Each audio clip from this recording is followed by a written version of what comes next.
छत्रपती संभाजीनगर शहरातील एका ठिकाणी एका परिसरामध्ये राहणारी एक महिला होती आणि सध्या उन्हाचा कडाका मोठ्या प्रमाणात वाढल्यामुळं त्या महिलेनं मध्यरात्री स्वतःच्या अंगावरचे कपडे काढून निवांत घरामध्ये झोपलेली होती.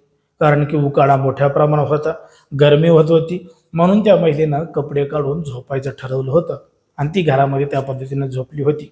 पण मात्र जेव्हा मध्यरात्र झाली तेव्हा अचानक कोणीतरी खिडकीचे जाळी वाकून खिडकीमधून त्या महिलेला बघतंय आणि तिचा व्हिडिओ काढतंय असा संशय जेव्हा त्या महिलेला आला तेव्हा या संपूर्ण प्रकरणामध्ये घडलं होतं आणि दडलं होतं. एक धक्कादायक प्रकरण, धक्कादायक घटना. नेमकं काय आहे संपूर्ण प्रकरण, कुठं घडली आहे घटना, हे आपलं अगदी सविस्तरपणे बघायचं आहे. पण जर तुम्ही अजूनही आपलं चॅनल सबस्क्राईब केलं नसाल तर लगेचच करून घ्या आणि बाजूला असणाऱ्या बेल नोटिफिकेशनला सुद्धा ऑन करायला विसरू नका. आता ही जी संपूर्ण घडलेली घटना आहे ती आहे छत्रपती संभाजीनगर शहरातील वेदांत नगर परिसरामध्ये घडलेली संपूर्ण घटना आहे.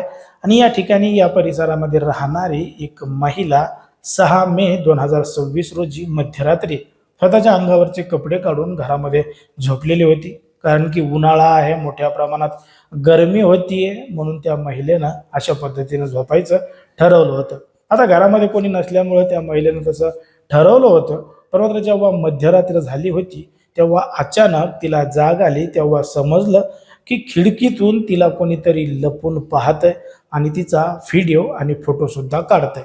जेव्हा या संपूर्ण घटनेची माहिती महिलेला मिळाली तेव्हा तिनं घडलेला संपूर्ण प्रकार तात्काळ जवळच्या पोलीस स्टेशनमध्ये जाऊन सांगितला आणि एका जवळच्याच नातेवाईक तरुणाचं नाव घेतलं आणि त्यानंच हे सगळं प्रकरण केलं असं देखील महिलेनं पोलीस ठाण्यामध्ये सांगितलं. आता पोलिसांनी महिलेच्या तक्रारीवरून तक्रार नोंदवून घेतली आहे. खरंच त्या नातेवाईक तरुणानं त्या महिलेचा तसा व्हिडिओ काढलाय का, फोटो काढलाय का, नेमकं संपूर्ण प्रकरण काय आणि कसं घडलंय हे आता पोलीस तपासातून समोर येणार आहे. पण मात्र सध्या समाजामध्ये, देशामध्ये आणि राज्यामध्ये कशा पद्धतीच्या घटना घडतायत, कोण कधी काय करेल हे सुद्धा सांगता येत नाही.